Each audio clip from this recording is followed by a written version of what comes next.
कहीं युद्ध हो तो भारत कहता है ह्यूमैनिटी, और इसी भाव से भारत दुनिया भर के नागरिकों की मदद करता है। भारत हमेशा फर्स्ट रिस्पॉन्डर के रूप में सामने आता है। साथियों, भारत बुद्ध की विरासत वाली धरती है।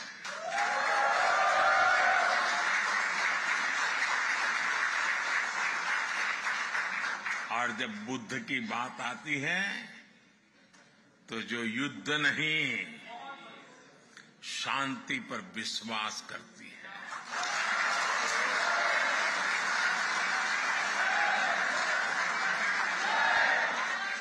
और इसलिए भारत इस रीजन में भी स्थायी शांति का एक बड़ा पैरोकार है।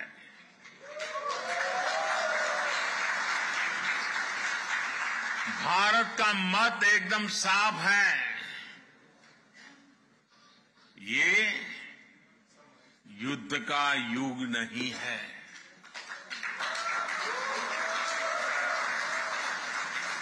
ये उन चुनौतियों से निपटने के लिए एकजुट होने का समय है, जिनसे मानवता को सबसे बड़े खतरे हैं। इसलिए भारत डिप्लोमेसी और डायलॉग पर बल दे रहा है। साथियों, जिस प्रकार आपने यूक्रेन में फंसे हमारे बच्चों की मदद की, वो भी हम सभी ने देखा है।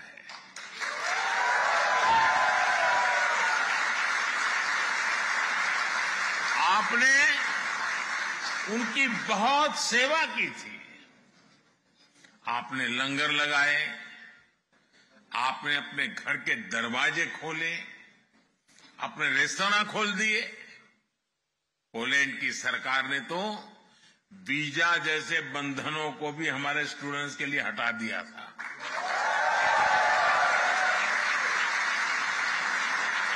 यानी पोलैंड ने पूरे मन से हमारे बच्चों के लिए दरवाजे खोल दिए थे। आज भी जब मैं यूक्रेन से लौटे बच्चों से मिलता हूं तो वे पोलैंड के लोगों की और आपकी खूब प्रशंसा करते हैं।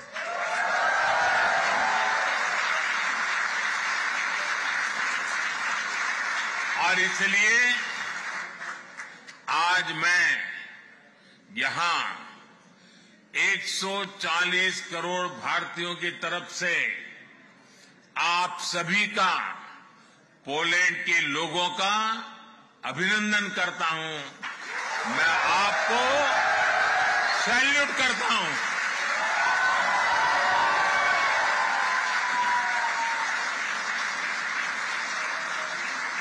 साथियों,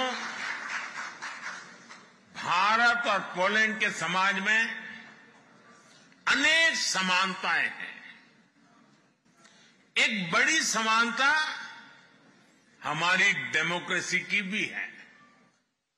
भारत मदर ऑफ डेमोक्रेसी तो है ही, एक पार्टिसिपेटिव और वाइब्रेंट डेमोक्रेसी भी है।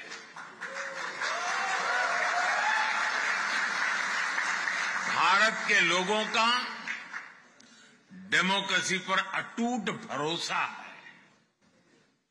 ये भरोसा हमने हाल के चुनावों में भी देखा है।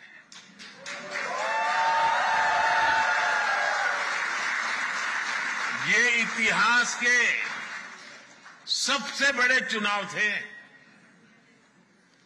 अभी यूरोपियन यूनियन के भी चुनाव हुए हैं। इसमें करीब 180 मिलियन वोटर्स ने वोट डाले। भारत ने इसे 3 गुना से अधिक, करीब 640 मिलियन वोटर्स ने वोटिंग की है।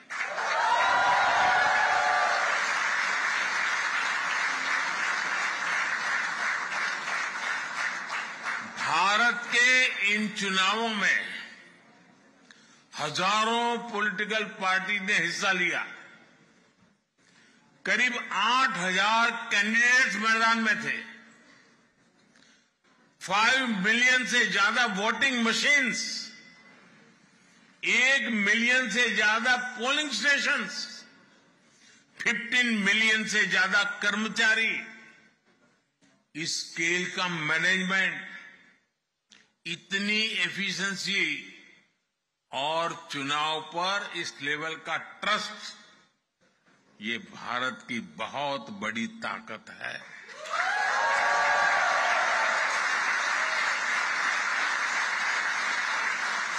दुनिया को ये लोग जब ये आंकड़े सुनते हैं ना, तो उनको चक्कर आ जाता है। साथियों, हम भारतीय डायवर्सिटी को जीना भी जानते हैं, सेलिब्रेट करना भी जानते हैं।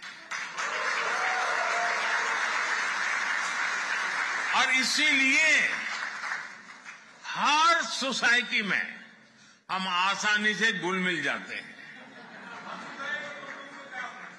पोलैंड में तो भारत के बारे में जानने, समझने और पढ़ने की एक पुरानी परंपरा रही है। ये हमें यहां की यूनिवर्सिटीज में भी देखने को मिलता है। आप में से काफी लोग वॉर्सो यूनिवर्सिटी की मेन लाइब्रेरी में गए होंगे। वहां भगवद गीता के, उपनिषदों के आदर्श वाक्य हम सबका स्वागत करते हैं।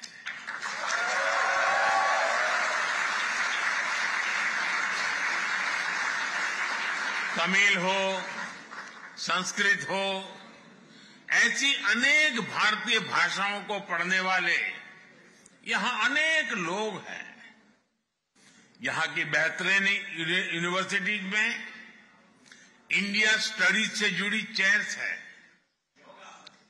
पोलैंड और भारतीयों का एक कनेक्ट कबड्डी से भी है।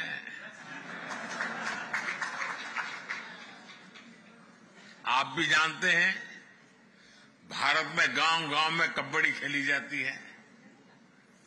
भारत से ये खेल पोलैंड पहुंचा है और पोलैंड के लोगों ने कबड्डी को नई ऊंचाई पर पहुंचा दिया है। पोलैंड लगातार 2 सालों तक यूरोपियन कबड्डी चैंपियन रहा है।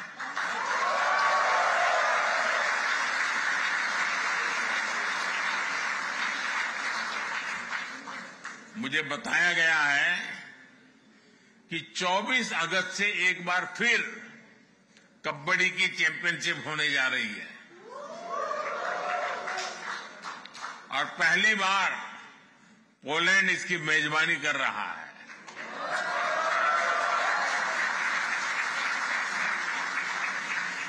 मैं आज आपके माध्यम से पोलैंड की कबड्डी टीम को अपनी शुभकामनाएं भी देता हूं। साथियों, आपने कुछ दिन पहले ही यहां आजादी का उत्सव मनाया है। आजादी के आंदोलन के समय हमारे स्वतंत्रता सेनानियों ने समृद्ध भारत का सपना देखा था। आज हर भारतीय उस सपने को साकार करने के लिए जी तोड़ मेहनत कर रहा है। भारत ने लक्ष्य तय किया है कि 2047 तक खुद को भारत, विकसित भारत बनाने का संकल्प लेकर के हमारा देश आगे बढ़े।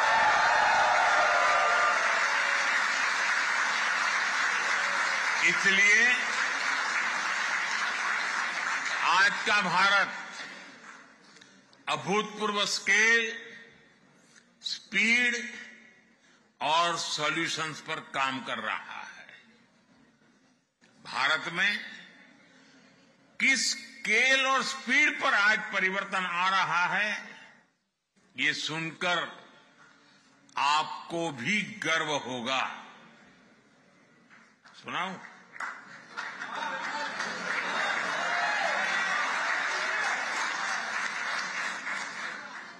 भारत में पिछले 10 साल में 250 मिलियन लोग गरीबी से बाहर निकले हैं।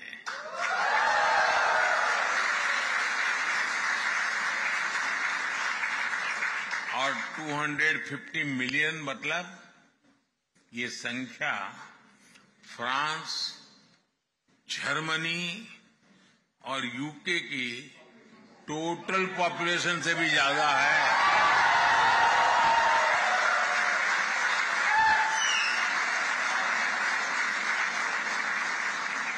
दस साल में गरीबों के लिए 40 मिलियन पक्के घर बनाए हैं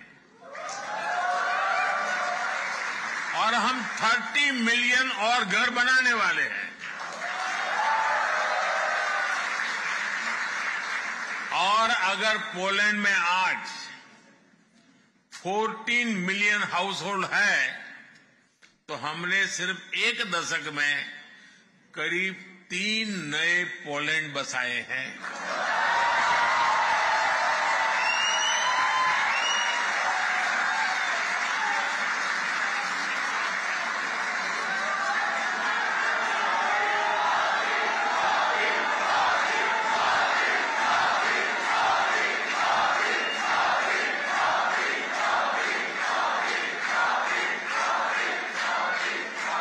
फाइनेंशियल इंक्लूजन को तो हम नेक्स्ट लेवल पर ले गए हैं।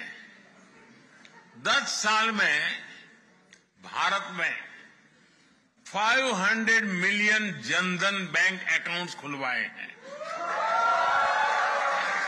ये संख्या पूरे यूरोपियन यूनियन की पॉपुलेशन से ज्यादा है।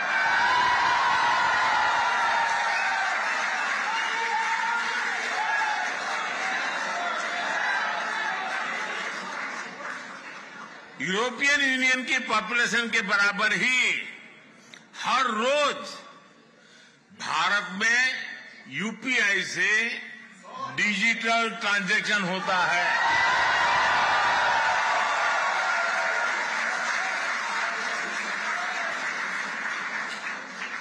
यूरोपियन यूनियन की कुल आबादी से ज्यादा भारतीयों को सरकार 5 लाख रुपए का फ्री हेल्थ इंश्योरेंस देती है।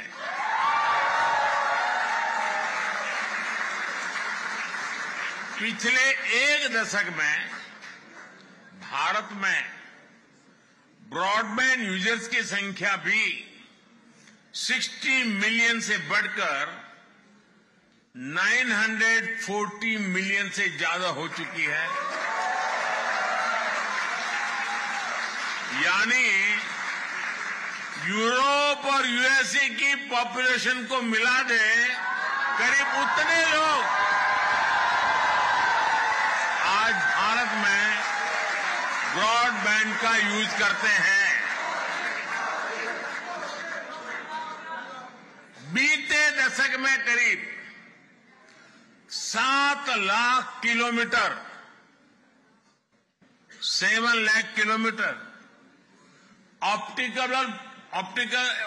ऑप्टिकल फाइबर बिछाया गया है।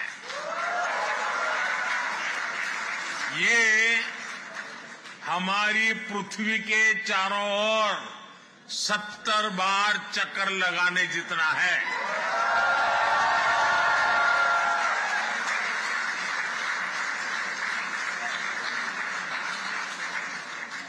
भारत ने 2 साल के भीतर ही देश के हर जिले तक 5G नेटवर्क पहुंचाया है।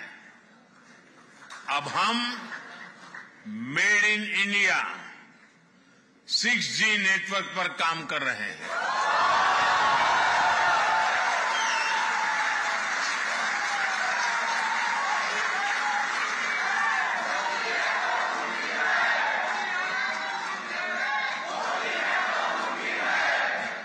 साथियों, भारत की ट्रांसफॉर्मेशन की ये स्केल पब्लिक ट्रांसपोर्ट में भी दिखती है।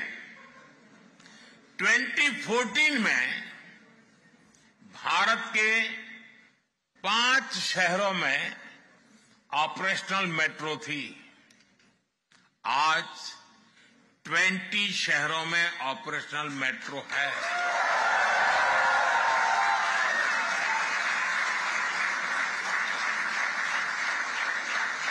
पोलैंड की 1/3 पॉपुलेशन जितने लोग आज रोजाना मेट्रो ट्रेन से सफर करते हैं।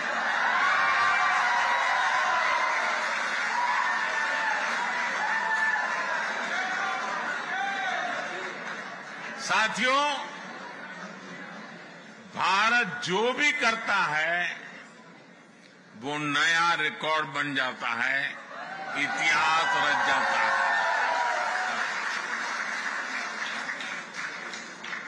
आपने देखा है, भारत ने 100 से ज्यादा सैटेलाइट एक साथ लॉन्च किए थे।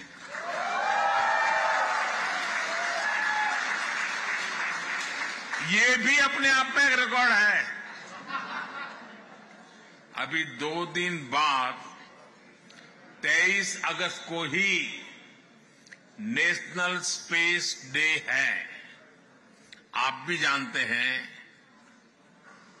याद है ना? क्या याद है?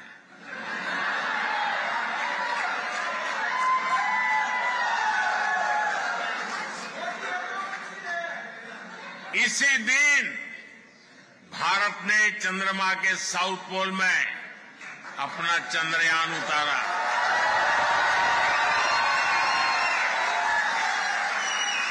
जहां कोई देश नहीं पहुंच पाया, वहां भारत पहुंचा है और उस स्थान का नाम है, उस स्थान का नाम है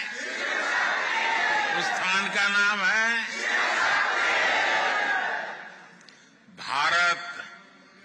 दुनिया का तीसरा बड़ा स्टार्टअप इकोसिस्टम है।